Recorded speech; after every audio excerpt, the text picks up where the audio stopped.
Mesdames, Messieurs, bonjour. Bienvenue à cette nouvelle séance de cours sur la période Holocène. Cette semaine, je vais vous parler des variations des précipitations durant l'Holocène, et en particulier ce que l'on appelle communément la période humide africaine. Alors, dans un précédent cours, je vous avais parlé des modélisations pour cette période, et notamment le fait qu'il y avait une perturbation à l'époque, au début de l'Holocène, liée à l'insolation qui avait changé à cause des paramètres en fait, de l'orbite terrestre, notamment un maximum d'insolation estivale pendant toute cette période. Et je vous avais montré notamment cette vue qui est représentée ici à gauche, sur le fait que lorsqu'on compile les modélisations qui ont été effectuées pour prévoir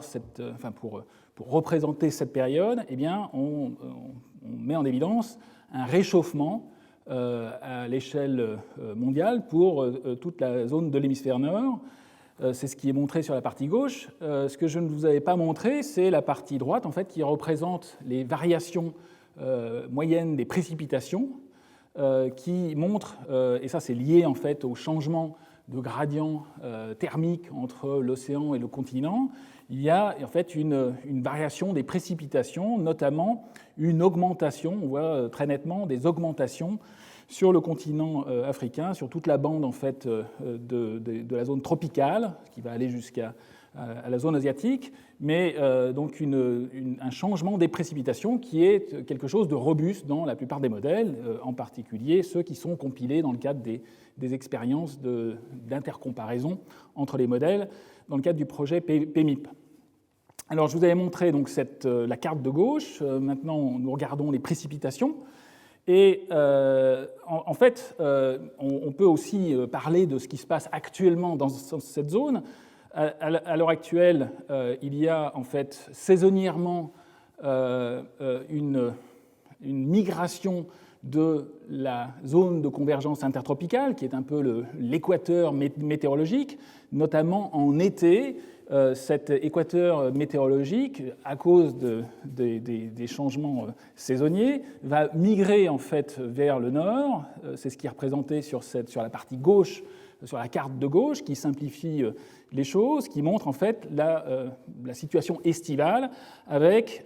notamment une basse pression donc, au niveau de cette ITCZ, ou zone de convergence intertropicale, et flux de masse d'air venant de l'océan Atlantique vers le continent pour arroser en fait, toute cette partie de l'Afrique. Donc c'est quelque chose qui est à la fois présent saisonnièrement et qui était beaucoup plus intense et avec une migration vers le nord pendant cette période du début de l'Holocène, en liaison justement avec ce forçage orbital, ce forçage lié aux variations de l'insolation en connexion avec les grandes variations cycliques que je vous ai mentionnées encore une fois et montrées de la précession des équinoxes. Donc c'est quelque chose qui est très robuste et très dans les modélisations, comme je viens de vous le montrer. Ici, je vous montre une modélisation plus récente en fait, que la vue précédente, qui a été réalisé par un des instituts, l'Institut Max Planck de Hambourg, avec un modèle récent, et qui montre globalement la même chose, c'est-à-dire qu'il y avait une augmentation ici, et tout ce qui est...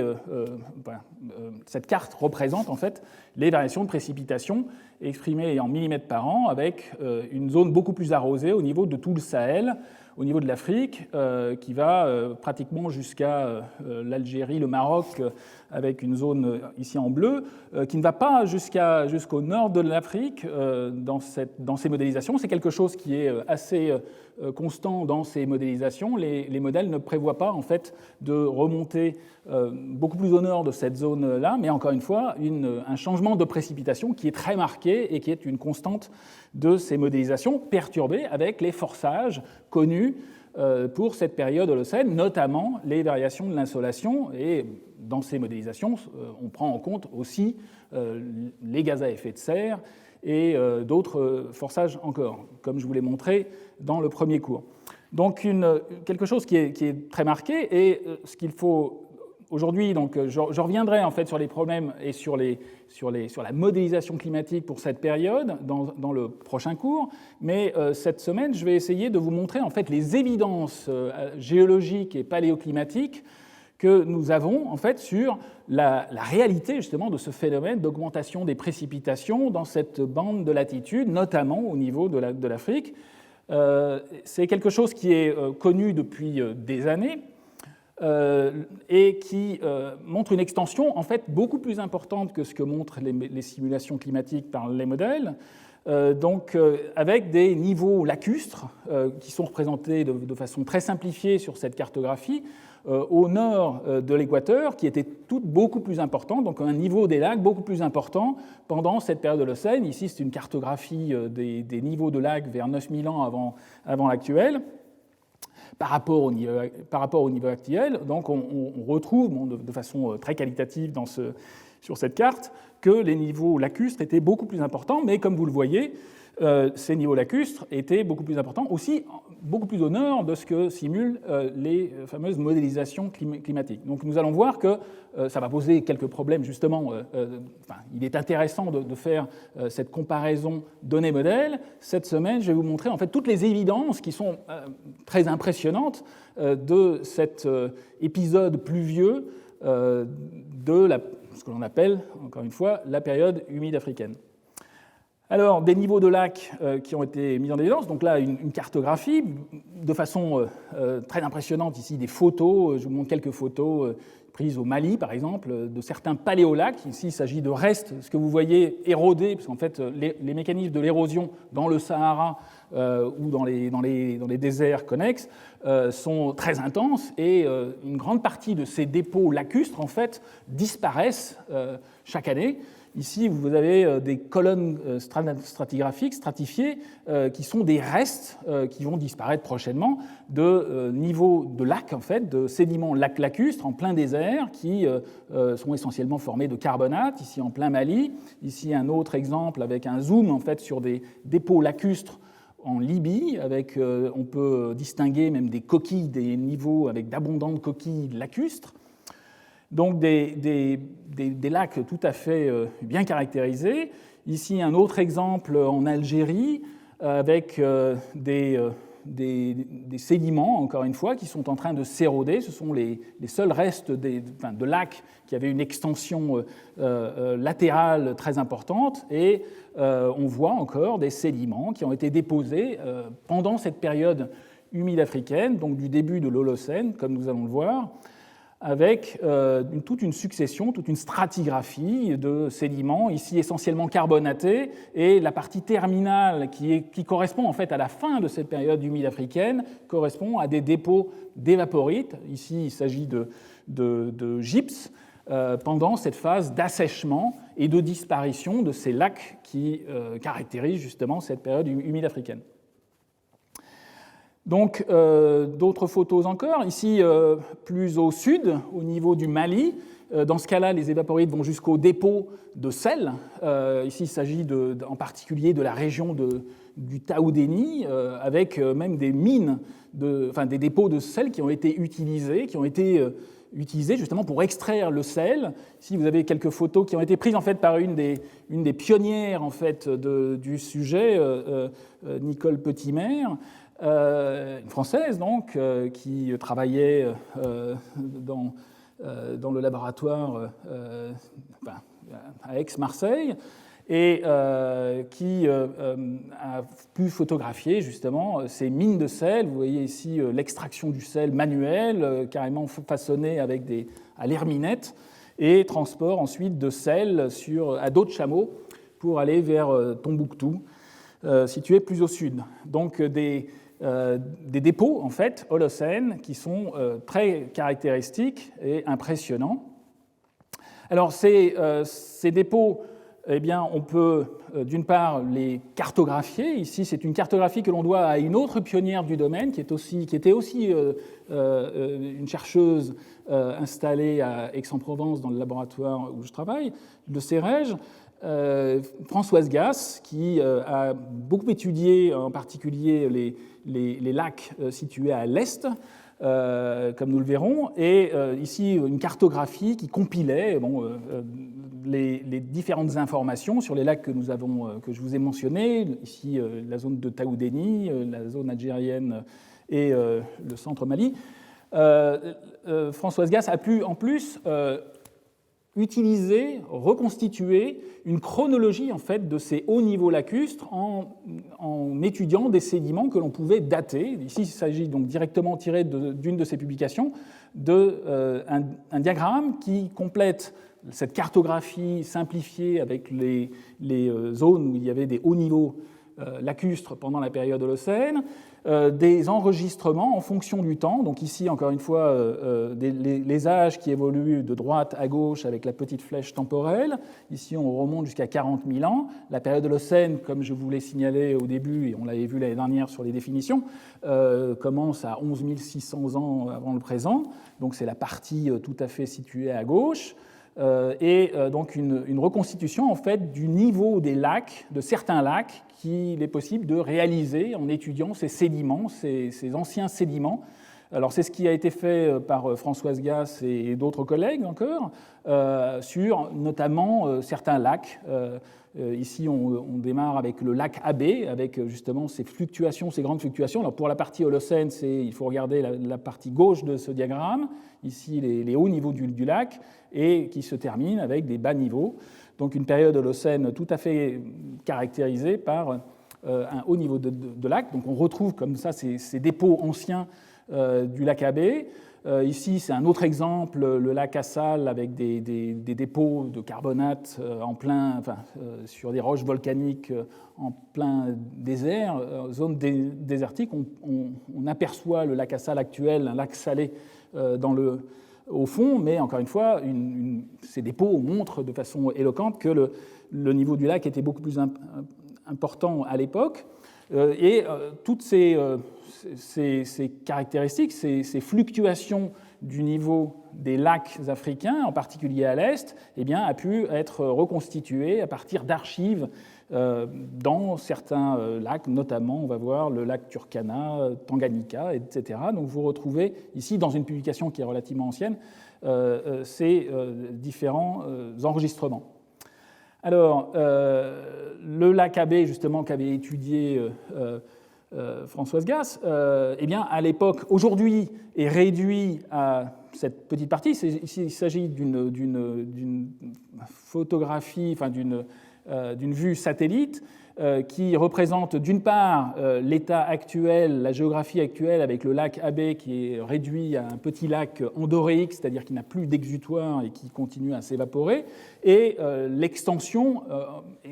représentée ici en bleu clair, du lac Abbé ou de ce complexe du lac Abbé à l'époque à peu près vers 10 000 ans avant le présent, où l'on retrouve donc une extension beaucoup plus importante et une connexion avec d'autres lacs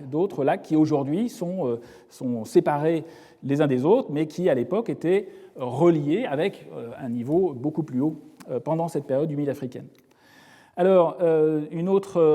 d'autres lacs étaient aussi interconnectés. Je vous ai parlé du lac Turkana. Donc ici une cartographie un peu plus au sud donc, par rapport au lac Abbé, le lac Turkana, une cartographie qui montre à la fois l'extension du lac Turkana actuel représentée ici en bleu clair et l'extension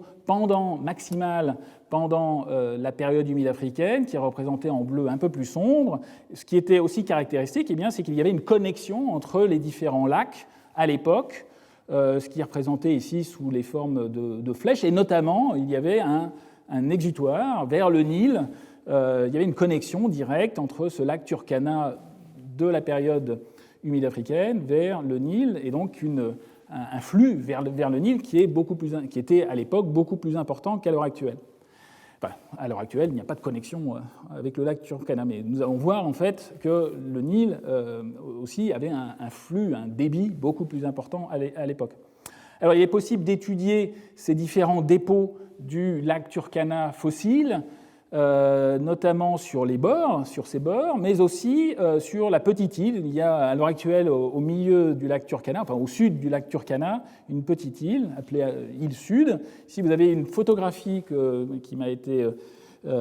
passée par un collègue, encore une fois, du CEREJ d'Aix-en-Provence, Yannick Garcin, qui a étudié les niveaux lacustres récessifs sur cette île. On voit très nettement, puisqu'il y a très peu de végétation, comme vous le voyez,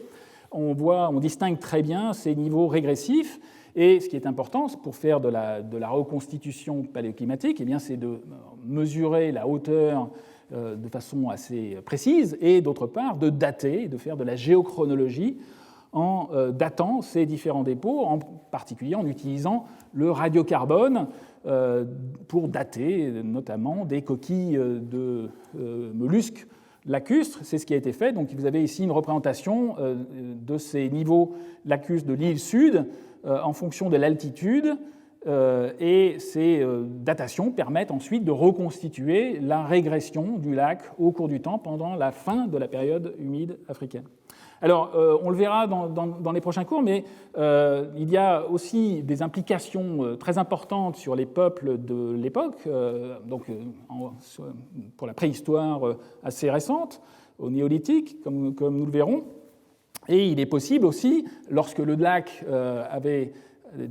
commencé à disparaître, eh bien, de mettre en évidence des sites archéologiques qui sont aussi datés avec le radiocarbone. Donc nous y reviendrons dans les prochains cours, mais tous les points jaunes ici représentent en fait des données aussi obtenues sur des sites archéologiques. Donc quand les chercheurs font ces datations et les représentent en fait ensuite en tenant compte de l'élévation des prélèvements et les représente sur un diagramme en fonction du temps. Donc ici, un temps qui évolue depuis un peu plus de l'Holocène. Donc là, on remonte jusqu'à 14 000 ans. Donc l'Holocène commence à peu près vers 12 000 jusqu'à l'actuel, qui est ici. Eh bien, on voit une évolution tout à fait manifeste de ce niveau du lac Turkana, avec des très hauts niveaux par rapport au niveau actuel, plus de 100 mètres au-dessus du niveau actuel, avec des points noirs qui représentent les différentes évidences, avec des épisodes marqués de régression, puis ensuite de réaugmentation du lac, en particulier un épisode de bas niveau probable vers 8000 ans, nous y reviendrons. Et lorsque le lac s'est asséché partiellement, eh bien, l'homme a pu occuper les lieux, et on verra par la suite effectivement qu'il y a des sites archéologiques qui entourent le lac actuel, qui sont donc postérieurs à ce haut niveau lacustre de ce lac Turkana. Donc des reconstitutions qui permettent de matérialiser et de montrer qu'à une certaine époque, eh bien, il était possible de passer, l'eau pouvait passer au-dessus d'un seuil pour aller alimenter le Nil, les affluents du Nil. Alors un autre cas typique et très impressionnant, c'est le cas du lac Tchad, du paléolac Tchad. On parle même de mégalac Tchad. Et ce qu'il faut savoir, c'est qu'à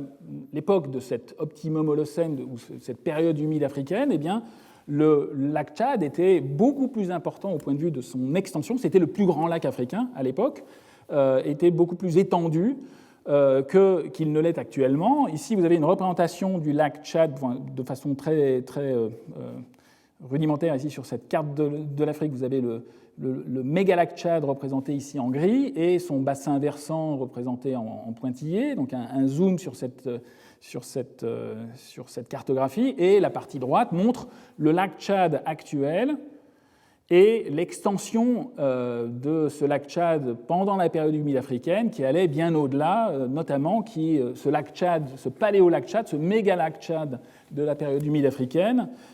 était caractérisé par deux bassins. Un bassin qui est occupé à l'heure actuelle par le lac Tchad tel que nous le connaissons, et une dépression, un autre bassin du lac Tchad, en fait plus profond, qui est occupé par la dépression actuelle, qu'on appelle la dépression du Baudelaire. Lorsque le niveau était suffisant, était encore suffisant, il y avait une petite rivière, il y avait une possibilité en fait de passage entre les deux bassins lors de la régression, ce qu'on appelle le Bahr el Ghazal. et encore une fois une extension absolument gigantesque de ce mégalac Tchad pendant la période humide africaine, qui était le plus grand lac africain. Alors, il est possible, c'est une zone qui est totalement désertique aujourd'hui, il n'y a pratiquement pas de végétation, et il est possible de faire de la géomorphologie. Alors, il faut effectivement aller sur le terrain, mais on peut, en utilisant de l'imagerie satellitale à très haute résolution, il est possible en fait d'étudier de façon très fine les contours de ce mégalac Tchad. Ici, vous avez une cartographie, encore une fois, de recherches qui ont été effectuées par un groupe français, qui montre en fait l'extension de ce mégalac Tchad avec l'extension actuelle et en bleu l'extension de l'époque, avec ce fameux bassin profond du Bodélé. Il est possible, en faisant des zooms dans certaines zones, d'étudier de façon assez fine des éléments sédimentaires qui sont tout à fait caractéristiques de lacs anciens, ou de lacs actuels, ou de sédiments actuels. Ici, vous avez la présence dans ce lac fossile mégalac Tchad ce que l'on appelle une flèche littorale fossile qui est en plein désert. Donc ici, il faut voir en fait un ancien trait de côte et des figures de sédimentation. Donc ici, vous voyez l'échelle, 5 km, donc c'est quelque chose qui est relativement conséquent. Et sur la partie droite, c'est juste une image actuelle du même type de flèche littorale située ici en mer d'Azov, donc une petite mer connectée à la mer Noire, avec les mêmes figures de sédimentation typiques que l'on voit ici, et une flèche sédimentaire qui évolue dans le temps aussi, qui a tendance à croître, avec apport de sédiments par les courants qui étaient indiqués ici en rouge, et qui existent à l'heure actuelle pour le cas de la mer d'Azov, et qui sont représentés ici par cette flèche rouge. Donc il est possible en fait de vraiment prouver de façon indubitable, de toute façon il suffit d'aller sur le terrain pour récolter des fossiles lacustres, mais on peut vraiment étudier la géométrie, la morphologie, la courantologie même de ce mégalac Tchad, et même la modéliser. Alors, une vue tirée de compilations de travaux qui permettent de comparer les différents enregistrements. Ici, vous avez une reconstitution au cours du temps des niveaux du lac Tchad, du mégalac Tchad, ainsi qu'à la fois dans le bassin actuel du lac Tchad et dans le bassin étendu du Bodélé, avec donc des fluctuations et que l'on peut dater et que l'on peut représenter en fonction du temps. Alors ici, le temps, la flèche temporelle évolue de droite à gauche, le début de l'Holocène est ici, vers 12 000 ans, et les âges sont présentés en milliers d'années avant le présent. Donc on voit un niveau beaucoup plus important et un effondrement vers 5 000 ans, avec des soubresauts, mais encore une fois, une période donc, qui se termine vers 5 000 ans avant le présent, et que l'on peut étudier aussi avec d'autres enregistrements. Alors nous le verrons de façon un peu plus détaillée dans la suite du cours, mais il est possible aussi de reconstituer la chronologie en fait, de cette période humide africaine en considérant les flux de poussière sahariennes qui sont déposés dans les sédiments marins au large de la Mauritanie. Donc ici, vous avez ce qui est représenté ici, ce sont les flux de poussière terrigène dans des carottes de sédiments marins. Alors ici, cette période humide africaine était caractérisée par un minimum de flux de poussière, et c'est pour cela en fait que, pour juste les besoins de la comparaison, l'échelle ici de ces flux de poussière ou de ces flux terrigènes sont représentés de façon avec une échelle inversée. On passe de 60 à 35, et de la même façon, il est possible de reconstituer à partir de sédiments marins des salinités, des paléosalinités, et comme en fait cette période humide africaine arrosait aussi toute cette partie de l'Afrique, on s'attend à avoir une baisse de salinité pendant la période humide africaine que l'on peut reconstituer dans les sédiments marins. Donc ici, tiré d'une étude où la salinité a été reconstituée à partir de mesures de barium dans les foraminifères planctoniques, eh bien, qui sont reliés, qu'on peut relier de façon empirique, avec des calibrations empiriques, à la salinité de l'océan Atlantique dans cette zone, il est possible de faire une reconstitution des fluctuations de salinité qui, encore une fois, ici, pour les besoins de la représentation, sont représentées de façon inversée. On passe de 30 pour 1000 ici à 22 pour 1000. Donc on a des fluctuations qui vont dans le même sens, c'est-à-dire que tout cet épisode de la période humide africaine était dessalé dans cette zone du monde, dans le golfe de Guinée. Donc des événements qui globalement se correspondent. On voit aussi, et on y reviendra par la suite, que les fluctuations pour entrer et sortir de cette période humide africaine sont relativement rapides en comparaison avec les fluctuations qui constituent en fait le principal forçage climatique de l'époque, qui est la variation de l'insolation. Ici, vous avez rappelé la courbe, j'avais déjà montré ça dans les précédents cours, de l'insolation exprimée en watts par mètre carré au niveau, en fonction du temps. On voit très nettement, il s'agit d'un phénomène qui est régulier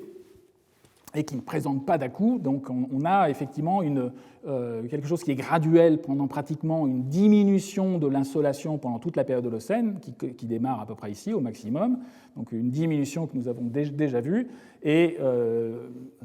globalement sinusoïdale, alors que les phénomènes d'entrée et de sortie de cette période humide africaine eh bien, sont relativement abrupts. Nous verrons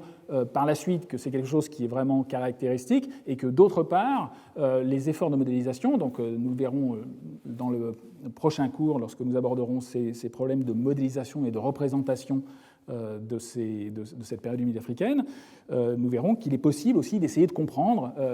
ce caractère abrupt, et en tout cas beaucoup plus rapide que ne le laisserait supposer une réponse simplement linéaire à l'insolation. Alors ici, encore une fois, une autre vue qui compile en fait et qui compare. Il est important de comparer les différents enregistrements. C'est ce qui a été fait encore une fois par Françoise Gasse ici, avec une comparaison directe en fonction du temps, avec à la fois les âges radiocarbone et les âges calibrés, quelques âges calibrés. Donc il faudrait tout remettre avec une échelle d'âge en années calendaires. Mais ici, donc le début de l'Holocène commence à peu près ici. Vers 10 000 ans C14 et donc à peu près 12 000 ans, 11 600 ans en âge calendaire. Donc un optimum lacustre vu notamment avec ces reconstitutions du niveau du lac Abbé, donc qui sont tout à fait caractéristiques, avec encore une fois des à-coups et une fin de la période humide africaine qui est relativement abrupte, et une correspondance avec d'autres zones, d'autres lacs, un système de lacs, le lac Ziway et Chala, un système qui est situé aussi en Éthiopie, donc avec un haut niveau des lacs et des à-coups qui globalement correspondent. Encore une fois, il y a beaucoup de recherches et les évidences ne permettent pas forcément de faire un enregistrement à très haute résolution de façon continue, mais il est indéniable qu'il y a des correspondances entre les différents enregistrements. Ici, ce que l'on retrouve, là, c'est le niveau du Bahr el-Ghazal qui séparait le bassin du Bodélé et du bassin du lac Tchad actuel, et des reconstitutions réalisées beaucoup plus au sud, ici pour le lac du Bosumtwi au Ghana, donc situé beaucoup plus au sud. Ici, on est à 6 nord, alors que là, on est à 11 nord. Donc des variations en fonction des zones géographiques, mais qui globalement montrent un haut niveau pendant cet optimum lacustre de la période humide africaine. Alors, il est aussi possible d'étudier ce type, les sédiments et la chronologie fine en fait de tous ces événements, en considérant les sédiments de certains lacs qui sont encore aujourd'hui préservés, qui existent encore aujourd'hui dans le bassin versant du mégalac Tchad. Il y a encore aujourd'hui certains petits lacs qui sont en fait alimentés par des aquifères profonds, en particulier des aquifères qui ont été rechargés pendant la période humide africaine. Il s'agit notamment de l'aquifère, des grès nubiens. Dans une dépression, dans la dépression d'Unyanga, située entre les monts du Tibesti et de l'Enedi, il y a une série de lacs qui sont alimentés. Ici, vous avez une photo de ce fameux d'un des lacs qui a été étudié, le lac Yoa, qui est situé en plein désert, comme vous le voyez sur cette photographie, et qui est alimenté en permanence par ces grès nubiens, par cet aquifère des grès nubiens,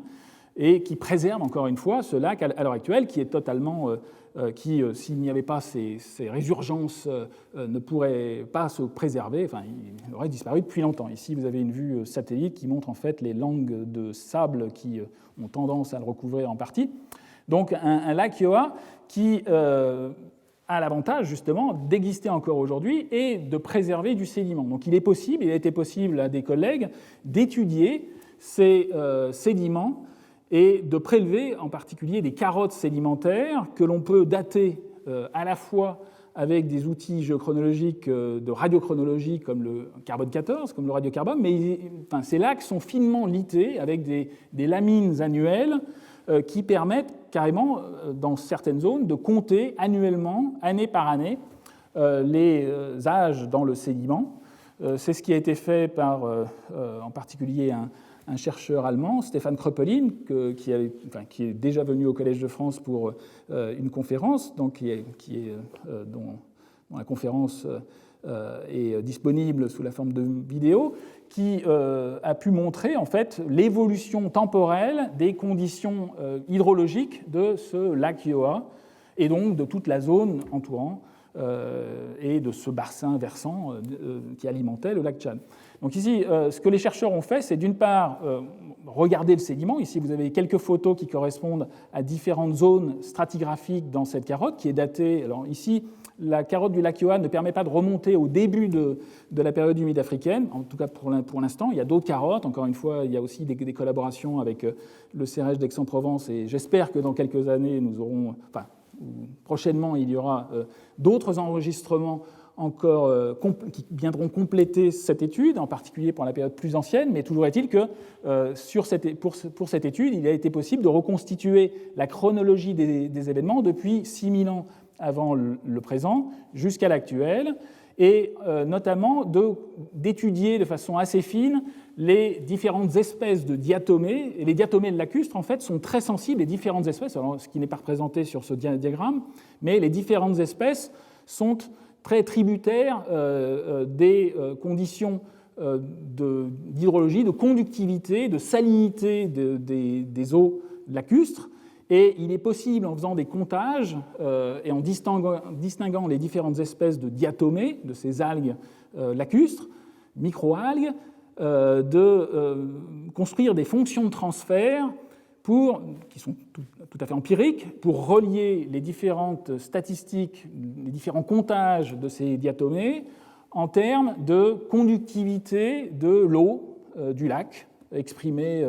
en micro-Siemens par centimètre. Et il est possible aussi d'étudier, je vous en avais parlé dans le premier cours, d'autres organismes, d'autres fossiles, ici les chironomides, donc encore une fois des diptères, des mouches, dont les différentes espèces sont aussi très dépendantes en fait, des conditions hydrologiques du milieu, et il est possible aussi d'utiliser des fonctions de transfert qui relient les statistiques sur les différentes espèces de chironomides et les salinités et conductivités de l'eau du lac. C'est ce qui a été fait par ces chercheurs, donc il y a une correspondance entre les deux informations, les informations liées aux diatomées et les informations qui sont liées aux chironomides, avec, notamment pendant la période humide africaine, qui s'arrête vers 4000, 5000 ans avant le présent, en tout cas vers 4000 ans dans cet enregistrement, donc une augmentation très importante de la conductivité de l'eau, donc qui montre en fait que un phénomène d'évaporation très important, ici une eau beaucoup plus diluée, et un passage vers une eau qui est beaucoup plus concentrée. Et on voit aussi des changements manifestes dans le stock organique. On voit un changement de couleur au cours du temps. et une teneur en matière organique qui est beaucoup plus importante pendant la période humide africaine, donc une productivité aussi dans le lac beaucoup plus importante. Donc c'est quelque chose qui a pu être étudié de façon encore plus complète parce que ces sédiments contiennent aussi des pollens qui permettent en fait d'étudier et de reconstituer la flore tout autour du lac Yoa. C'est ce qui a été fait toujours encore une fois dans le cadre de cette étude, en comptant, en faisant des comptages des différents taxons qui sont résumés sur ce diagramme pollinique simplifié, toujours au cours du temps depuis 6000 ans avant l'actuel, avec des comptages des différents pollens représentatifs à la fois de plantes sahariennes, enfin, qui arrivent à survivre dans des conditions très arides, et une caractéristique, c'est que pendant cette période humide africaine, encore une fois jusqu'à 4000 ans, 4000 ans en tout cas dans cet enregistrement, une présence, enfin en tout cas jusqu'à 4500 ans, 5000 ans, une présence importante dans cet enregistrement de pollen de graminées, de pollen de bruyères arborescentes et un effondrement de toute cette végétation vers 5000, 4500 ans avant le présent pour ensuite être remplacée par une végétation très typique de zones tout à fait arides. Donc on a une transition qui est relativement rapide, beaucoup plus rapide que ne laisserait le supposer en fait un forçage unique et linéaire de l'insolation qui est encore une fois résumé encore une fois sur cette courbe. Ici vous avez une courbe d'insolation estivale à 20 degrés nord avec exprimée ici en watts par mètre carré. Donc on a un remplacement total entre 4000 et 5000 ans et 5000 ans avant l'actuel de cette végétation entre les deux parties de ce diagramme pollinique. Alors au début du cours, je vous ai parlé de la dépression du Baudelaire, donc qui faisait partie de ce mégalac Tchad. Ici, vous avez ce qui est représenté, c'est une photo prise, enfin une photo satellite de cette dépression du Baudelaire, où l'on voit notamment des nuages de poussière blanche qui sont liés à l'érosion de ces sédiments lacustres déposés pendant cette période humide africaine. Donc on reconnaît aussi un peu plus au sud le lac Tchad actuel, et qui était connecté à l'époque avec cet énorme mégalac à cette dépression qui est en fait beaucoup plus basse que le lac Tchad actuel. Et alors ces dépôts étaient essentiellement constitués de diatomites, de déposés. Bon, on l'a vu, il y avait des dépôts lacustres de formation de diatomées. Ces diatomées donc siliceuses forment des sédiments qui sont érodables et qui sont en fait transportés à très grande échelle. La dépression du Baudelaire est même considérée comme la zone la plus poussiéreuse au monde, avec un flux important qui est transporté à la fois sur tout le continent africain jusqu'en Atlantique, jusqu'à l'autre côté, enfin jusqu'à l'Amérique du Sud. On retrouve cette poussière du Baudelaire jusqu'au centre de l'Amazonie. Donc on a véritablement une zone importante de flux de poussière et une érosion depuis cette période humide africaine du début de l'Holocène très caractéristique. Alors il est possible d'étudier ces flux de poussière de façon encore plus proche de l'Atlantique, ici avec d'autres photos aériennes. Ici vous avez une photo actuelle qui a été prise d'un nuage de poussière venant du Sahara, flux de poussière en provenance du Sahara. Ici on reconnaît la côte marocaine jusqu'à la Mauritanie ici, les îles Canaries, l'Algérie, donc un flux de poussière qui va être propagé, qui va être transporté au-dessus de l'Atlantique, que l'on va pouvoir retrouver jusque dans les Caraïbes. Donc un dépôt qui va être très important au niveau de l'Atlantique et sur toutes les basses latitudes, que l'on va pouvoir étudier dans les sédiments, en prélevant des sédiments, des carottes sédimentaires qui vont être prélevées tout au long de cette côte, depuis le Maroc jusqu'à la Mauritanie. C'est ce qui a été fait par de nombreux chercheurs depuis des années et qui donne finalement un message, une vue tout à fait complémentaire de ce qui peut être étudié dans les sédiments lacustres qui malheureusement s'érodent et très souvent ne permettent pas d'avoir une continuité temporelle sur toute la période humide africaine. Il est possible en fait d'étudier de façon complémentaire et quelquefois plus aisée d'étudier cette période humide africaine dans les sédiments océaniques, dans les sédiments marins, en particulier pour l'Atlantique. On verra que c'est aussi le cas pour l'autre côte au niveau de l'est de l'Afrique. Donc, plusieurs carottes, notamment dans le cadre de cette étude publiée en 2013, ont été prélevées depuis le Maroc jusqu'à la Mauritanie, avec une étude des flux de poussière exprimés en grammes par centimètre carré et par milliers d'années, représentés ici pour les différents prélèvements, les différents carottages. Donc il faut imaginer des sédiments de plusieurs dizaines de mètres et une étude fine des différentes poussières provenant du Sahara, étudiées dans ces sédiments.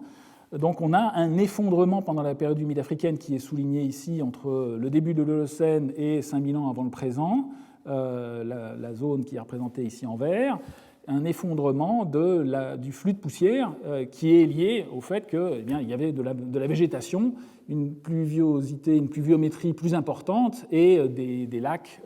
beaucoup plus conséquents, donc une érosion et un flux de poussière bien moindre que pour la période actuelle. Donc on a des minima dans ces différents carottages. On voit aussi notamment que lorsque la résolution est suffisante dans ces enregistrements, il est aussi possible de montrer que l'entrée dans cette période humide africaine et la sortie sont apparemment assez abruptes. On l'a déjà vu dans les autres enregistrements. C'est notamment le cas pour cet enregistrement à beaucoup plus haute résolution que ceux situés ici un peu plus au nord. Et donc on a l'impression effectivement que cette période humide africaine, cette entrée et cette sortie, cette fin de la période humide africaine est très abrupte, très rapide, notamment en comparaison avec le forçage principal qui est cette lente diminution depuis le début de l'Holocène, à peu près 12 000 ans avant maintenant, cette lente diminution progressive de l'insolation qui est liée aux fluctuations de l'orbite terrestre. Donc encore une fois, quelque chose qui va être important d'étudier, notamment lorsque l'on considérera la modélisation et la comparaison entre les enregistrements à la fois continentaux et marins et les essais de modélisation de toute cette période. Alors, il est une autre évidence qui est tout à fait impressionnante, qui est complémentaire de ce qui a été vu au large de la Mauritanie, c'est la découverte qui est assez récente, en fait, par un groupe français, d'un paléofleuve, qui est appelé le paléofleuve de Tamanrasset, et qui a été découvert en utilisant de l'imagerie satellitaire radar, qui permet littéralement de cartographier les roches sous le sable. Et c'est ce qui a été fait par cette équipe, avec une publication en 2015 pour mettre en évidence un bassin et un réseau hydrographique qui n'existe plus à l'heure actuelle. Donc ce fameux paléofleuve de Tamanrasset, ici cartographié au même titre que les bassins versants et les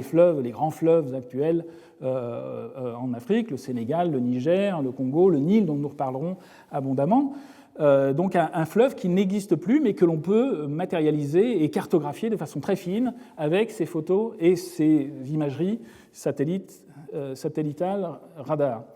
Il est possible aussi de regarder des détails de l'hydrographie de ce paléofleuve et notamment de montrer qu'il était connecté à l'époque avec un canyon sous-marin, comme le sont de très, très nombreux fleuves, en particulier parce que ces canyons... La connexion, il faut imaginer aussi que le niveau de la mer fluctue aussi au cours des temps géologiques. Donc il peut y avoir érosion et extension au cours du temps de ces fleuves sur le plateau continental. Mais toujours est-il que l'étude qui a été faite à terre, essentiellement avec ces imageries satellites, a été complétée par une étude d'un canyon sous-marin qui est très nettement connecté avec ce paléofleuve de Tamanrasset qui était gigantesque à l'époque et qui drainait donc toute l'Algérie, comme on le voit à ce niveau-là. Donc c'est quelque chose qui est complémentaire et qui, encore une fois, était caractéristique de cette période humide africaine. Il est possible Une autre façon d'étudier l'hydrologie, encore une fois pour l'instant, c'est de montrer ces hauts niveaux lacustres, d'essayer de les modéliser. Il est possible aussi de mettre en évidence eh bien, des flux de poussière. Il est aussi possible d'avoir des informations un peu plus directes, quantitatives, en utilisant des calibrations entre certains indicateurs géochimiques, isotopiques et les précipitations. C'est notamment le cas des isotopes de l'eau. Alors, dans des précédents cours, des précédentes années, je vous avais parlé du fait que dans la zone intertropicale, les isotopes de l'eau, en particulier le rapport deutérium sur hydrogène, D sur H, et le rapport O18, O16 de l'oxygène de l'eau, sont corrélés négativement avec le taux de précipitation. C'est ce que l'on appelle l'effet de masse. Et donc il est possible, encore une fois, si l'on a des archives dans lesquelles il est possible de reconstituer le delta D, enfin, ou le rapport D sur H et le delta O18, ou rapport O18 sur O16, de remonter semi-quantitativement avec des fonctions de transfert et des modélisations au taux de précipitation de l'époque. Alors ici, vous avez une cartographie simplifiée qui montre la relation qui est inverse en fait entre le D sur H, le delta D, et les précipitations aujourd'hui, observées aujourd'hui. Ici, vous avez une cartographie qui modélise en fait ce delta D à l'heure actuelle pour les précipitations au niveau de l'Afrique. Et essentiellement, on a une corrélation inverse entre le rapport D sur H, exprimé en pour 1000, en fonction des précipitations. Lorsque les précipitations sont élevées, eh bien, le rapport D sur H est faible, et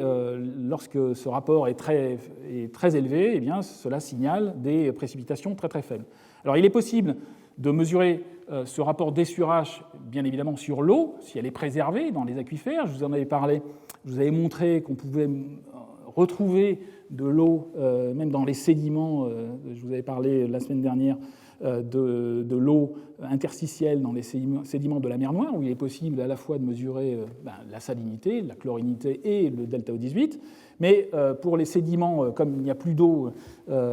correspondant à ces paléolacs, il est aussi possible, ou dans les sédiments marins océaniques, il est possible de mesurer ce rapport D sur H dans des lipides, notamment, qui sont en fait transportés, érodés, et qui sont en fait les cires cuticulaires des feuilles d'arbres, enfin de végétation, que l'on va retrouver, qui peuvent être érodées et qui vont être sédimentées au même titre que les poussières qui sont transportées au milieu de ces poussières. Donc il est possible dans ces fameuses cires cuticulaires, les wax ici en anglais, de faire des mesures de D sur H et de reconstituer un rapport D sur H que l'on peut, qui corrèle, enfin qui est aussi inversement corrélé au taux de précipitation. C'est ce qui a été montré ici par ce groupe américain. Encore une fois, les calibrations ne sont pas parfaites, mais la compréhension, je dirais, au premier ordre physique est là, et donc il est possible, en mesurant le rapport D sur H de ces lipides contenus dans les sédiments marins et lacustres, de remonter de façon semi-quantitative à des taux de précipitation exprimés en millimètres par an. Alors, c'est ce qui a été fait par de nombreux chercheurs. Au niveau de notre laboratoire à Aix-en-Provence, nous avons aussi un laboratoire qui permet de faire ces mesures de dessurage dans les lipides pour étudier notamment cette période humide intense du début de l'Holocène. Ici, vous avez toujours tiré d'une étude des mêmes carottages que je vous avais montré auparavant avec les flux de poussière qui évoluaient dans le temps. Eh bien, les collègues ont mesuré le rapport D sur H dans les lipides caractéristiques d'origine terrestre qui étaient synthétisés par la végétation de l'époque, mesure de D sur H et utilisation de la calibration en fonction des précipitations pour essayer de faire une reconstitution des précipitations de l'époque. Donc, ce qui est représenté sur le diagramme de droite, c'est encore une fois en fonction du temps depuis 25 000 ans jusqu'à l'actuel. La période humide africaine est encore une fois représentée ici entre le début de l'Holocène et 5 000 ans avant maintenant. Le rapport, ce qui est représenté ici sur ces différents diagrammes, c'est pour ces 4 sites le rapport d'essurage qui, lui, dans ce cadre-là, pour les besoins juste esthétiques de la représentation, est représenté de façon inversée. Donc on retrouve ici, on passe de moins 10 à moins 40, et donc la période humide africaine est caractérisée par un minimum, qui veut dire un maximum de précipitations, puisqu'il y a une corrélation inverse entre le rapport d'essurage et les précipitations actuelles, et donc dans le passé. Donc il est possible, à l'aide de cet outil isotopique, de faire des essais de reconstitution des précipitations, et en montrant en fait que pendant toute cette période, le continent a été caractérisé par une précipitation beaucoup plus importante que l'on peut calibrer avec cet outil du dessurage. Alors il a été possible aussi de faire ce même type de mesures dans les lacs, dans les sédiments lacustres, en particulier des lacs est-africains, et dans des sédiments océaniques, enfin marins, au niveau du golfe d'Aden. C'est ce qui est récapitulé ici de façon résumée sur cette figure, avec, en fonction du temps, ici depuis 20 000 jusqu'à l'actuel, la période humide africaine, encore une fois représentée ici en vert, des fluctuations du dessurage, à la fois dans les sédiments marins dans le golfe d'Aden, avec une fluctuation et un minimum du rapport dessurage exprimé en pour 1000, et des enregistrements pour le Tanganyika, pour le lac Chala, ici, qui montrent globalement une correspondance et un maximum de précipitation, donc un minimum du delta D, pour cette période humide africaine, avec encore une fois une entrée et une sortie de cette période humide africaine relativement rapide en comparaison avec l'évolution de l'insolation qui est encore une fois représentée ici, et pour toute la période de l'Holocène, essentiellement une lente diminution progressive, mais encore une fois avec une amplitude au point de vue du forçage climatique qui est indéniable pour la période estivale, en watts par mètre carré, donc une lente diminution, alors que l'entrée et la sortie de cette période humide africaine semblent, sur ces enregistrements, beaucoup plus rapides. En tout cas, elle ne peut pas être expliquée par juste une relation très simple, linéaire, avec le forçage orbital. Alors les autres forçages, on les a vus, c'était le forçage des gaz à effet de serre, il y a aussi à haute résolution les fluctuations aussi des éruptions volcaniques stratosphériques, les fluctuations aussi solaires, mais comme on va le voir lorsque l'on abordera la modélisation, en tout cas les résultats de modélisation comparés avec les données, c'est pas ça qui va expliquer le caractère très abrupt. Il va falloir faire entrer en ligne de compte d'autres phénomènes que l'on verra par la suite dans les explications sur la modélisation. Alors, donc des enregistrements tout à fait caractéristiques. Alors, certains auteurs ont essayé de comparer, encore une fois, les différents enregistrements, ici tirés d'un autre travail qui a été réalisé en comparant plusieurs enregistrements. Alors ici, la flèche temporelle va de gauche à droite. Ici, le temps zéro est à droite. Depuis 20 000 ans jusqu'à l'actuel, la période humide africaine, ou AHP en anglais, depuis le début de l'Holocène jusqu'à un peu plus de... Ici, les auteurs font terminer cette période humide africaine vers 4000 ans avant le présent.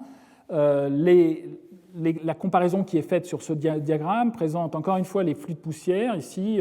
à 20 degrés nord, les fluctuations aussi du delta D pour le Sénégal, un enregistrement pour le lac Bosumtwi au Ghana, on en a parlé, des fluctuations aussi du delta D au niveau du Congo, du delta du Congo. Et un des messages importants, c'est qu'il n'y a pas apparemment de synchronisme entre les différentes fins de ces périodes humides africaines vues dans ces différents enregistrements. C'est en tout cas la thèse qui est présentée dans cette étude. Apparemment, selon les auteurs, il y aurait une asynchronie entre les différentes fins abruptes dans pratiquement tous les cas de cette période humide africaine vue dans les différents enregistrements lorsqu'on les représente en fonction des latitudes depuis 20 degrés nord jusqu'à pratiquement 5 degrés sud. Donc la flèche rouge est censée représenter, elle n'est pas de moi, elle est des auteurs, elle est censée représenter cette transgressivité temporelle, le fait qu'il y a une progression avec une fin précoce au nord et une fin plus tardive au sud. La flèche n'est pas de moi, c'est pas très convaincant. Il y a des évidences, encore une fois, géochronologiques sont là, mais on attend encore d'autres enregistrements pour être vraiment convaincus du caractère vraiment différent de ces enregistrements. Alors, d'autres chercheurs, en particulier des Français, ici des travaux de Anne-Marie Lésine, ont compilé en fait les données lacustres, fluviales et palustres, c'est-à-dire qui sont liées à des marais, en fonction du temps, pour essayer de voir s'il y a des tendances géographiques sur ces différents hauts niveaux des lacs pendant toute cette période, pendant toute la période de l'Holocène. Ici, vous avez une cartographie évolutive qui démarre à 11 500 ans avant le présent, donc le tout début de l'Holocène, 11 500 ans, progressivement, 10 500, 9 500, donc on pourrait dérouler le film. Ici, il s'agit de différents enregistrements datés, enfin, à la fois des marais, des évidences de lacs, des évidences pour une aridité, en fonction du temps. Alors, il est possible, avec ce type d'information, ce type d'enregistrement, d'essayer de caractériser des différences géographiques et temporelles dans cette fin en particulier, à partir de 5000 ans avant le présent, de la période humide africaine. Alors, c'est ce qui a été fait par ce groupe et par d'autres collègues aussi. Ici, vous avez une cartographie simplifiée d'un travail qui montre en fait une transgressivité à la fois dans le temps et dans l'espace de cette fin de la période humide africaine vers, alors encore une fois, entre 6000 et pratiquement 3000 ans avant le présent, même encore plus récente dans certains cas. Les différents codes de couleurs représentent en fait la fin de l'âge de la fin de cette période humide africaine, précoce 7000 ans ici, 7000, 6000, 5000 pour les points qui sont représentés en rouge, et tardive pour les points qui sont représentés en vert, avec les points intermédiaires qui sont représentés en bleu pour une terminaison de cette période humide africaine, une fin vers 4000 ans, 5000 ans avant le présent. Donc on a, encore une fois, en compilant et en essayant de simplifier et de regarder à l'échelle continentale pour tout le nord de l'Afrique la fin de cette période humide africaine, on voit qu'il y a une certaine transgressivité dans le temps, c'est-à-dire que la fin de la période humide africaine est plus précoce à l'est qu'à l'ouest, et il y a aussi un gradient nord-sud. Les enregistrements qui présentent la fin la plus tardive sont situés plus au sud, donc c'est cohérent avec l'essai qui avait été présenté auparavant, qui n'était pas complètement convaincant sur 4 enregistrements. Quand on a une collection, une compilation plus importante, on voit effectivement une certaine des différences entre les zones géographiques. Donc c'est quelque chose aussi qui va être intéressant dans la comparaison modèle-climat pour modèle-données, pour voir si effectivement les modèles climatiques, encore une fois les mêmes que ceux qu'on utilise pour les projections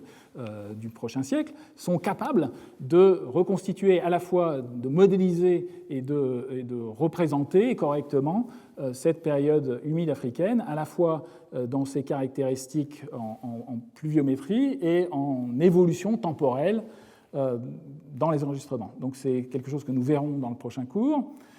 Une autre caractéristique de cette période humide africaine, eh bien, c'est qu'elle est caractérisée, enfin, la même période est caractérisée par une perturbation hydrologique de la Méditerranée très conséquente, qui est connue en parallèle avec l'étude de cette étude de la période humide africaine. Essentiellement, ce qu'il faut avoir en tête, c'est que, ici, vous sont présentés de façon imagée les fluctuations entre l'actuel et le minimum, enfin, le maximum d'insolation, cette évolution de la mousson africaine, donc une intensification et une migration vers le nord de la mousson africaine. C'est ce qui est en tout cas l'hypothèse de base qui est encore une fois modélisée avec les modèles climatiques comme nous le verrons. Mais pendant cette période, eh bien, le bassin méditerranéen de la mer Méditerranée était caractérisé par une perturbation hydrologique et un mode de fonctionnement qui était très différent du fonctionnement actuel. À l'heure actuelle, c'est représenté de façon très imagée et très imparfaite. La Méditerranée est connectée à l'Atlantique via un système que l'on appelle anti-estuarien, avec un flux d'eau depuis l'Atlantique vers la Méditerranée, une plongée, notamment en hiver, dans certaines zones géographiques de la Méditerranée, à la fois en Méditerranée de l'Ouest et en Méditerranée orientale, une plongée vers les profondeurs, une oxygénation, une ventilation de l'eau profonde et un courant de retour qui est à peu près équivalent aux différences du bilan évaporation, moins précipitation et flux de rivière. Donc au niveau par exemple de Gibraltar, il y a en permanence un flux de l'ordre de 1 Sverdrup, c'est-à-dire 1 million de mètres cubes par seconde, à la fois entrant et sortant en profondeur. Alors ici, cette représentation vaut à la fois pour le détroit de Gibraltar et le détroit de Sicile entre les deux bassins méditerranéens. Donc on a à l'heure actuelle une circulation qui est dite anti-estuarienne avec une plongée d'eau profonde et un flux depuis l'Atlantique jusqu'à la Méditerranée et une oxygénation avec plongée d'eau profonde qui maintient en fait des sédiments pélagiques relativement oxiques et donc des organismes du benthos qui peuvent consommer de la matière organique. Pendant la période humide africaine, pendant ce maximum d'insolation de l'Holocène, eh bien, le mode de fonctionnement de la Méditerranée était en fait tout autre et essentiellement de façon très simplifiée et imagée, était caractérisé par l'absence justement de cette plongée d'eau profonde que l'on voit sur la partie gauche de ce diagramme. Ici, toute la partie droite représente la modélisation, je dirais simplifiée, hypothétique du fonctionnement de la Méditerranée à cette époque. On la doit essentiellement aux travaux d'une autre Française, Martine Rossignol-Strick, qui a été une des premières justement à mettre en évidence ce mode de fonctionnement dans les années 80, avec une stratification des masses d'eau essentiellement liée aux pluies et aussi, comme on va le voir, au débit du Nil,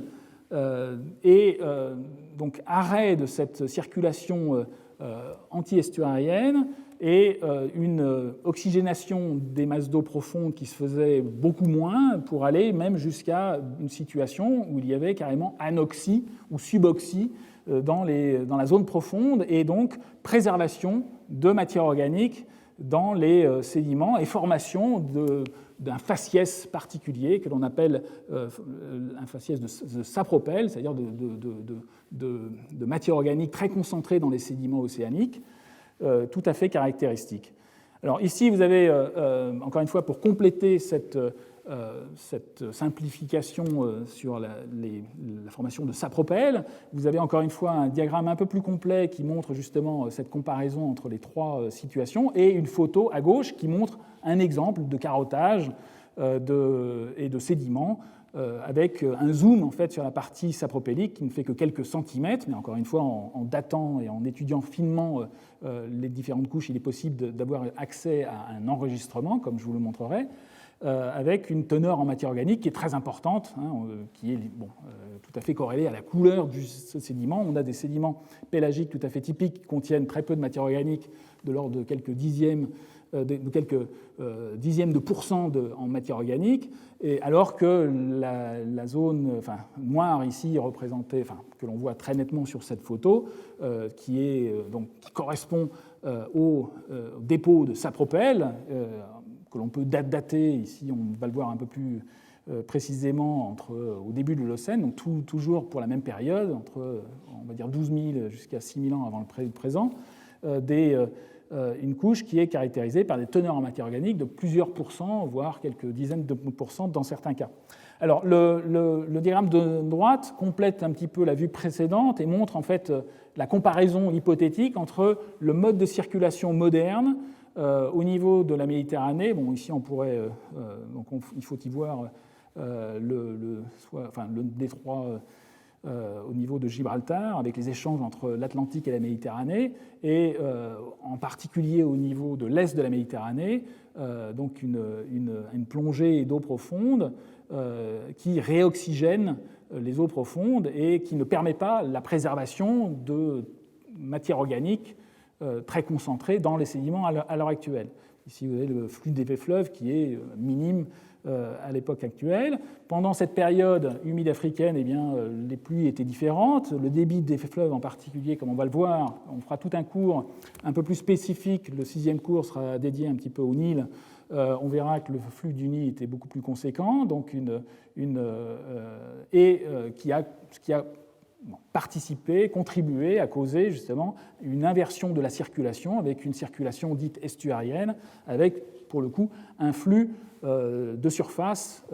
sortant de la Méditerranée et un flux rentrant en profondeur avec une remontée de nutriments qui a favorisé en fait la productivité de surface. Donc on a à la fois une diminution dans ce cadre-là, une diminution de l'oxygénation, parce qu'on n'a plus de plongée d'eau de surface vers le fond, on a un transport d'eau relativement profonde, déjà peu oxygénée, vers les profondeurs de la Méditerranée, mais en plus, il y a un phénomène d'augmentation de la productivité planctonique qui a tendance donc à accumuler de la matière organique dans le sédiment, et les deux composantes, à la fois faible oxygénation et productivité de surface importante, et donc flux de sédiments organiques vers les sédiments profonds, ont généré carrément dans certaines zones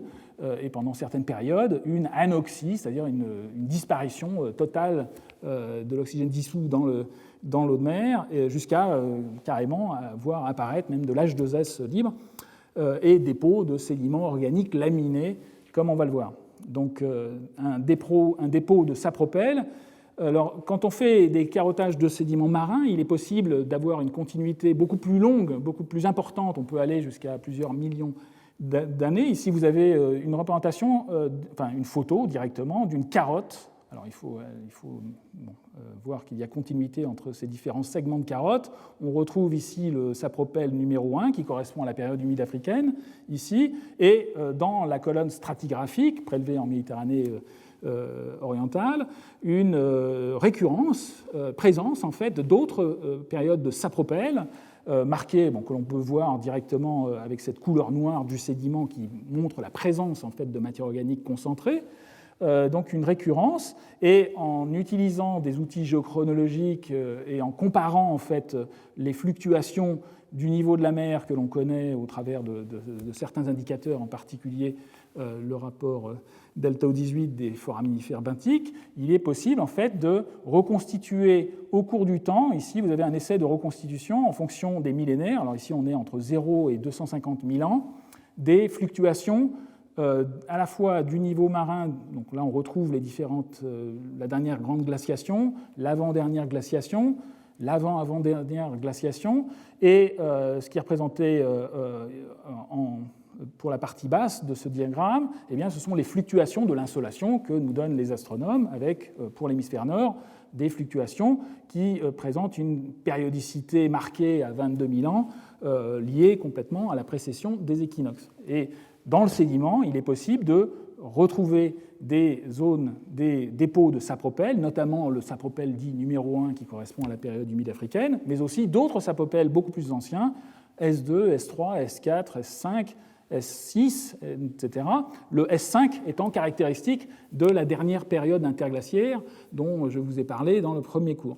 Donc on a une périodicité tout à fait caractéristique de ces dépôts de sapropel en Méditerranée qui sont complètement liés au fait qu'il s'agit d'un forçage orbital qui est assez prévisible et cyclique, même si l'intensité du forçage orbital peut varier au cours du temps. On retrouve à chaque fois, lorsque le forçage orbital est important, un dépôt de sapropel. Alors ce phénomène existe en fait depuis des millions d'années et il a pu être mis en évidence pratiquement depuis le Miocène. Ici vous avez une photo qui est très impressionnante qui représente une carrière. Alors dans certains cas les sédiments sont à l'heure actuelle au-dessus du niveau de la mer, ils ont été exondés et on peut directement les étudier dans des coupes géologiques, des affleurements. Ici, vous avez une photo qui représente en fait des successions de sapropels dans une carrière de Grèce, en Grèce, la carrière de Ptolémaïs. Ces sapropels en fait sont exploités parce qu'ils constituent en fait un mauvais charbon. C'est en fait de la lignite qui est exploitée ou qui était exploité en tout cas comme combustible. Ici, vous avez une échelle en fait de cette carrière avec une personne qui tient un panneau. Donc vous avez l'échelle qui montre que la puissance de ces couches est importante. Quand on les étudie et qu'on fait de la géochronologie, il est possible de montrer effectivement qu'il s'agit de cette précession des équinoxes avec un battement tous les 22 000 ans. Donc quelque chose qui est tout à fait caractéristique, mais qui, encore une fois, est important pour la période humide africaine. On a une perturbation hydrologique de la Méditerranée qui est tout à fait conséquente. Alors, ce sont des événements que l'on a pu étudier au laboratoire, ici tirés de travaux qui ont été effectués à Aix-en-Provence, encore une fois au CEREJ, une étude relativement fine de certaines carottes qui ont été prélevées en Méditerranée de l'Est. Ici, vous avez une petite carte qui représente la Méditerranée orientale, avec le Nil dont nous parlerons abondamment dans le dernier cours, et différentes carottes, la position de différentes carottes sédimentaires, dans lesquelles il a été possible de mesurer certains indicateurs géochimiques qui nous permettent de reconstituer les fluctuations de différents paramètres climatiques, en particulier les précipitations ou la ventilation profonde dans le sédiment, enfin dans l'océan et donc que l'on retrouve dans le sédiment, en fonction du temps, parce que, encore une fois, tous ces sédiments peuvent être datés, notamment par le radiocarbone. Alors, l'échelle temporelle évolue de droite à gauche. Le début de l'Holocène démarre, encore une fois, à pratiquement 12 000 ans. Donc ici, vous avez, encore une fois, cette période humide africaine, ou AHP en anglais, le sapropel 1 qui correspond au cœur de cette période humide africaine, et des enregistrements obtenus dans ces sédiments, à la fois qui sont liés directement au débit du Nil, notamment des rapports élémentaires, en particulier le rapport fer sur calcium, la courbe verte ici, qui représente le flux du Nil. Alors, encore une fois, là, il n'y a pas d'échelle en flux, mais encore une fois, c'est un indicateur, je dirais, semi-quantitatif du flux du Nil qui était beaucoup plus important pendant le sapropel et pendant la période humide africaine, et une salinité de l'eau de mer qui était plus faible. Ici, l'enregistrement est représenté avec un indicateur qui va dans le sens négatif. Ici, le delta O18 diminue dans ce sens-là, et donc on a des conditions plus arrosées et donc une baisse de salinité liée au flux du Nil et liée aux conditions de précipitation lorsqu'on se trouve dans cette zone-ci sur ces courbes. Il est possible aussi dans le sédiment d'étudier les conditions d'oxygénation au fond de l'océan, au fond de la Méditerranée dans cette zone, notamment parce que dans ces sédiments, certains métaux dissous dans l'eau de mer vont se piéger lorsqu'il y a des conditions suboxiques et anoxiques. Il y a des métaux en traces qui sont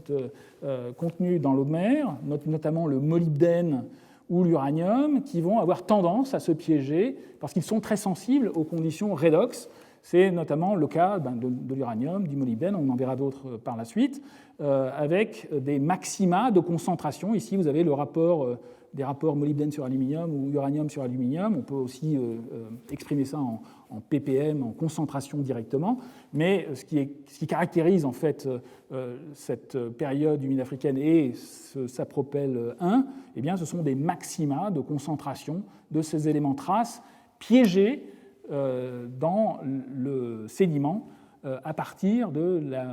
l'eau de mer. On a un piégeage suboxique de ces métaux jusque dans le sédiment, et donc on peut les retrouver ensuite en faisant des mesures dans ces sédiments marins. Alors,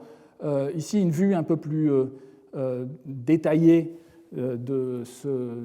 cette fluctuation. Ici, vous avez un autre diagramme tiré d'une étude complémentaire d'un carottage qui a été prélevé pratiquement dans la même zone que celle que nous avons étudiée, avec une représentation à haute résolution, le taux de sédimentation de cette carotte étant très important, à très haute résolution pour toute la période de l'Holocène. Ici, on démarre vers 12 000 ans avant le présent, 13 000, jusqu'à l'actuel, et on retrouve quelques indicateurs géochimiques, en particulier le rapport au 18 au 16 mesuré dans les foraminifères planctoniques, qui montre en fait un minimum, il faut regarder l'échelle inversée, un minimum pendant la période humide africaine et pendant ce sapropel, et des indicateurs, le rapport titane sur aluminium, lié en fait au flux du Nil, et d'autres indicateurs, notamment directement la teneur en matière organique. Encore une fois, on peut se contenter de la couleur du sédiment, mais rien ne remplace la mesure exacte de la teneur en matière organique, ou en carbone organique exprimé en pourcents ici. Donc on a un maximum de la teneur en matière organique pendant cette période du sapropel 1, et d'autres indicateurs, notamment le rapport barium sur aluminium, qui lui est lié en fait à la productivité de surface, la productivité planctonique de cette surface, et on retrouve encore une fois un des éléments traces dissous dans l'eau de mer, sensible aux conditions redox, qui va avoir tendance à se piéger lorsque les conditions deviennent suboxiques. Ici, on retrouve donc le vanadium avec des maxima. Et alors, ce qui est important, et c'est pour ça que je voulais vous montrer cet enregistrement qui est tout à fait caractéristique et encore une fois à haute résolution, c'est on peut matérialiser le fait que les conditions, l'entrée et la sortie de ce sapropel sont relativement rapides et que notamment on retrouve, au même titre que qu'on l'a vu pour les niveaux lacustres, eh bien, une période centrale, une période transitionnelle où il y a, dans ce cadre-là, une réoxygénation des masses d'eau profondes. On a un minimum de matière organique. On ne le voit pas forcément sur tous les enregistrements, mais on le voit très bien sur le rapport barium-aluminium qui est lié à la productivité. On le voit très bien aussi sur le piégeage du vanadium. Donc on a quelque chose qui est très caractéristique, lié à un événement qui a eu lieu il y a à peu près 8000 ans. Alors encore une fois, on verra ceci lorsque nous considérerons la modélisation, mais il est clair qu'il y a une relation, je vous ai parlé de l'événement à 8000 ans qui était lié à l'effondrement de la calotte Laurentide, donc on va voir en fait qu'il y a effectivement un probable lien, une connexion, mais qui est relativement complexe et que l'on peut comprendre à l'aide de ces modélisations climatiques. Alors, toujours dans le cadre de notre étude, nous avons effectivement pu reconstituer, ici il s'agit d'un zoom en fait, encore une fois, qui a été réalisé sur la carotte étudiée au Cérège, de certains enregistrements, notamment qui ont trait à l'oxygénation des masses d'eau profondes dans ce bassin. Encore une fois, ici il s'agit d'une carotte qui a été prélevée à pratiquement 2000 mètres de profondeur, donc il s'agit, ce que l'on étudie, eh bien, c'est essentiellement le piégeage de ces métaux sensibles aux conditions redox à ces profondeurs. Donc ici, vous avez un diagramme qui a été publié dans le cadre de cette étude et qui représente, en fonction du temps, pour la période concernée, donc depuis le début de l'Holocène, 12 000 ans, jusqu'à 5 000 ans avant le présent, il s'agit d'un zoom de différents enregistrements à quelquefois très haute résolution par scanner XRF. On a en particulier ici le brome qui est complètement lié à la matière organique. On voit une augmentation qui dure pratiquement depuis le début, depuis 11 000 ans, ou un peu même avant, on peut dire pratiquement depuis 11 500 ans pour culminer vers 9 000, 10 000 ans, et un deuxième maximum est situé entre 7 000 et 8 000, on voit aussi une phase minimum entre ces deux maxima qui correspond, encore une fois, à cette période intermédiaire, à peu près vers 8 000 ans. Ici, elle est relativement étendue ici, dans cet enregistrement, entre 8 000 et 9 000 ans avant le présent, et en gros, cette période correspond à une réoxygénation des masses d'eau profondes pendant cette période intermédiaire. On peut suivre cette réoxygénation beaucoup plus directement en mesurant dans les mêmes sédiments les différents métaux traces qui sont sensibles aux conditions redox, encore une fois, qui sont piégés de façon suboxique dans le sédiment. Ici, vous avez des enregistrements de l'arsenic, du vanadium, ici, pour les courbes bleues, à la fois mesurées par XRF et directement sur des mesures beaucoup plus précises par ICP-MS, mais encore une fois, il est possible de faire des reconstitutions à très haute résolution non destructives à partir des outils géochimiques que nous utilisons. Donc on retrouve en fait les mêmes caractéristiques, globalement, une augmentation de cette matière organique et qui influe aussi sur la préservation de ces métaux traces qui nous renseignent en fait sur les conditions d'oxygénation au fond de la Méditerranée. Voilà, donc beaucoup d'évidence, encore une fois, à la fois à terre et en Méditerranée, qui nous montrent en fait qu'il s'agit d'une période très perturbée, dont nous allons essayer de comprendre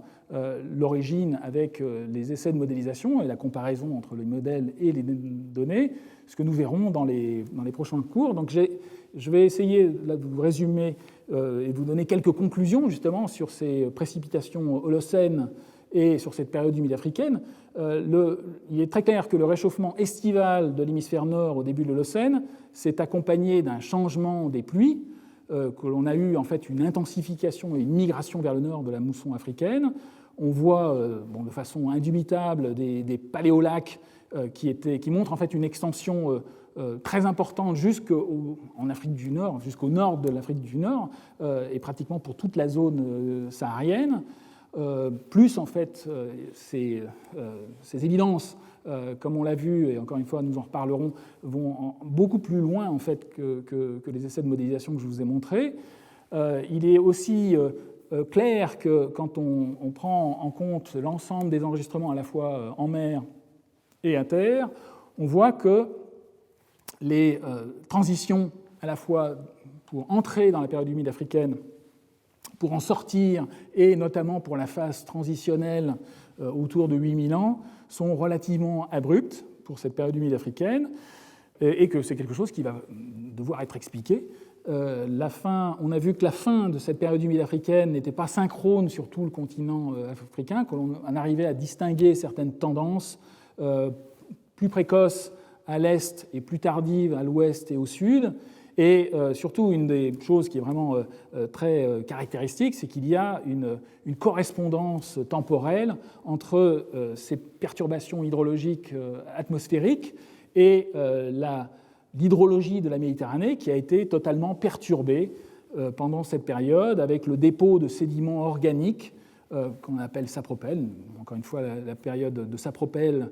les sapropels sont périodiques, on les retrouve dans les sédiments océaniques sur des millions d'années, mais ce qui nous intéresse dans le cadre de notre cours, c'est ce dernier épisode appelé Sapropel 1,